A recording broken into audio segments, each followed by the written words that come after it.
This is the home of Colin Edwards. He's 52. He lives here in the Tean Valley in Devon with his two children, Emily and Tom. 12 years ago, he decided to have his lower right leg amputated. I had a motorcycle accident when I was 18 years old, so they saved my leg at that instant. I had no motor movement, I had hypersensation in some places and no sensation in other places. Before I had any injuries to myself, I ran for South Devon cross country, and played a lot of squash for South Devon. All that stopped overnight. And I can always remember, you know, in my 20s and 30s, having these light dreams about running again, about being able to be, you know, running fluidly. When he turned 40, that dream was to turn into reality.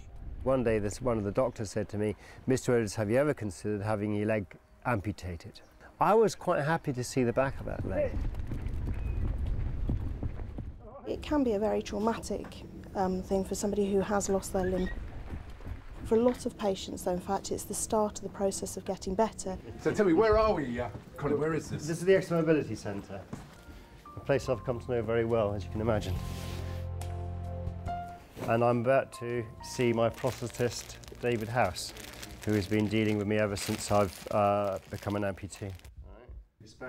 The running didn't happen at first because the technology was good, but not for real running. I was farming then. I was a very active person. I would jump over a gate. I would leave my leg the other side of or you know, in thick mud, you'd be walking around. All of a sudden, your leg wasn't there. It was left behind in the mud. But then this new system came along, the Iceros system. As I do that, you can't hear it, but air is being pushed out, and so a vacuum is being formed inside here. That is not going to come off, okay? Come on in! Running was again going to be a possibility. I got my 3 London Marathon ones. Colin's quite amazing, as you've already seen from the amount that he is able to do on his prosthetic limb. A New York Marathon one there. Not all of our patients are able to run like Colin does. Medals.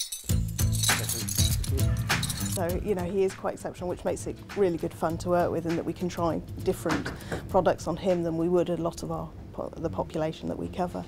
These Grizzlies are about 19 or 20 miles, but they are severe runs. They are really, really hard runs. Colin is having a new leg fitted. It's the latest carbon fibre technology. You can see we've got no heel on this, and so you can't realistically use it for everyday activities because you're wobbling around. But for straight line activity and sports, it's terrific because you've just got a pure spring.